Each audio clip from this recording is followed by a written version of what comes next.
August 15వ తేదీ ఈ రాష్ట్రంలో ముఖ్యమంత్రి గారి చేతుల మీద ఒక 100 అన్నా క్యాంటీన్స్ యాక్చువల్గా స్టార్ట్ చేస్తున్నాం. మిగిలిన 103 కూడా ఆగస్ట్ ఎండింగ్ లోపల కంప్లీట్ చేయాలని. అంటే బిల్డింగ్స్ రెడీ అయిపోతున్నాయి. ఎవరైతే యాక్చువల్గా సప్లై చేస్తారో వాళ్ళు కిచెన్స్ ఎస్టాబ్లిష్ చేసుకుంటున్నారు. కిచెన్లు ఎస్టాబ్లిష్ చేయడానికి కూడా కొంత టైం అడిగారు. అందువల్ల ఆగస్ట్ 15th 100 అన్నా క్యాంటీన్లు, మిగిలినవి ఆగస్ట్ ఎండింగ్ లోపల పూర్తి అవుతాయి. ఈ నేపథ్యంలో చిలకలూరుపేటలో నేను యాక్చువల్గా ఇన్స్పెక్షన్ చేయడం జరిగింది. పనులన్నీ పూర్తి చేశారు, చక్కగా చేశారు. ఆ అధికారులందరినీ నేను ప్రత్యేకంగా అభినందిస్తున్నాను. అదేవిధంగా చిలకలూరుపేటలో ఆ రోజు మంత్రిగా ఉన్న పుల్లారావు గారు యాక్చువల్గా మా చిలకలూరుపేటలో ఇంతమంది నిరుపేదలు ఉన్నారు, నాకు 5,000 వచ్చింది, 2 కావాలంటే అవన్నీ ఆ రోజు శాంక్షన్ చేయటం, లాటరీస్ ఇవ్వటం జరిగింది. అయితే ఈ గత ప్రభుత్వం వైఎస్ఆర్సీ ప్రభుత్వం వీటిలన్నింటినీ నిర్వహణ చేసింది. అంటే అన్నీ జిగ్జాగ్ చేసింది.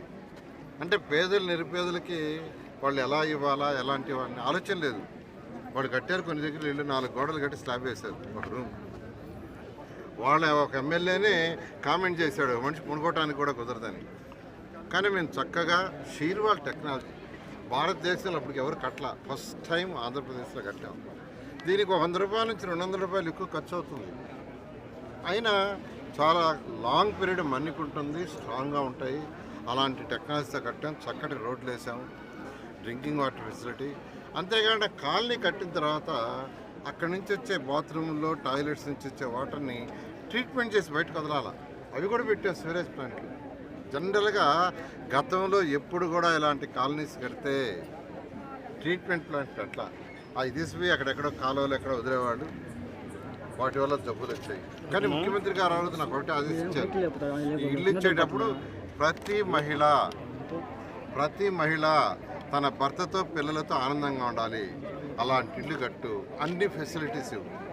ఎక్కడ ఇల్లు కట్టినా ఒక గ్రేటెడ్ హౌసెస్ కట్టినట్టు కట్టు.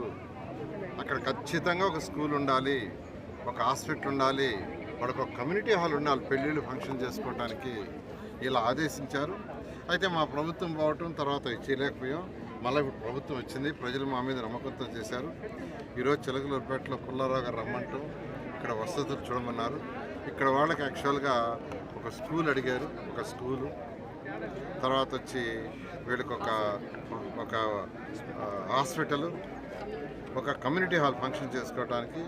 ఈ మూడింటిని నేను శాంక్షన్ చేశాను. ఇమీడియట్గా ఎస్టిమేషన్స్ చేయమన్నాను. ఎస్టిమేషన్స్ చేయడానికి ఒక 1 మంత్ పడుతుంది. ఆ తర్వాత టెండర్లు పిలవడానికి మరొక 1 మంత్ పడుతుంది. తర్వాత ఒక 4 నెలలు, మార్చి నెలాఖరు లోపల అవన్నీ ఇక్కడ కంప్లీట్ చేసి చేయటం. అంతేకాకుండా అన్నిటికంటే ఇంపార్టెంట్ ఏంటంటే ఇది మున్సిపల్ ఏరియాకి సంబంధించింది.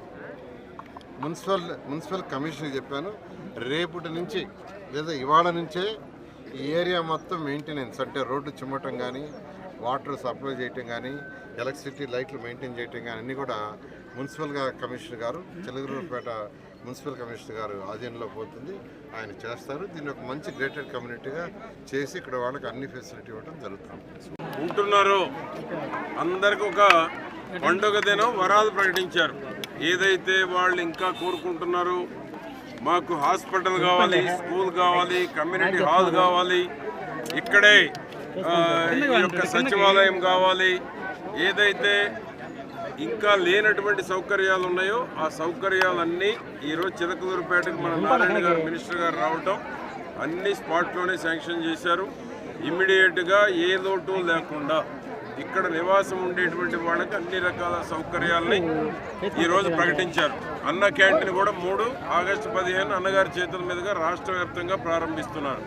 ఆనాడు నారాయణ గారి చేతుల మీదుగానే ఎలక్ట్రానిక్ డ్రా తీసి ఈ యొక్క టిడ్కో హౌసెస్ అలాట్మెంట్ చేయడం జరిగింది. 4,512 ఇళ్ళు, మరొక 1,108 ఇళ్ళు 58% పూర్తయినాయి.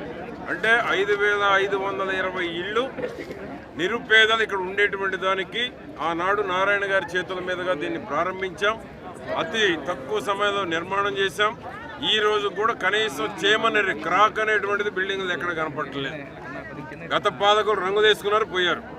రంగులు పిచ్చి తప్ప పేదవాడి కళ నెరవేరుద్దామనేటువంటి ఆలోచన లేనటువంటి గత పాలకులు ఈరోజు మళ్ళా నారాయణ గారి చేతుల మీదుగా చంద్రబాబు గారు పరిపాలనలో పేదవాడు మళ్ళా ఇక్కడ అన్ని వస్తువులతో ఇక్కడ ఉండేటువంటి వాళ్ళు గర్వపడేటువంటి విధంగా ఒక న్యూ సిటీ డెవలప్ చేయబోతా ఉన్నాము. ఎవరు ఉంటే వాళ్ళకి రైట్స్ ఇవ్వబోతున్నాం. అమ్మిన వాళ్ళకి రైట్ లేదు, అద్దెకిచ్చిన వాళ్ళకి రైట్ లేదు.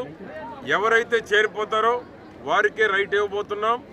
నారాయణ గారు స్పష్టంగా 300 అడుగులు తీసుకున్నటువంటి వాళ్ళకి హౌస్ ఫ్రీ అని స్పష్టంగా చెప్పారు. మిగతా వారు కూడా చెప్తారు. అన్నీ నేనే చెప్తే బాగుంటుంది.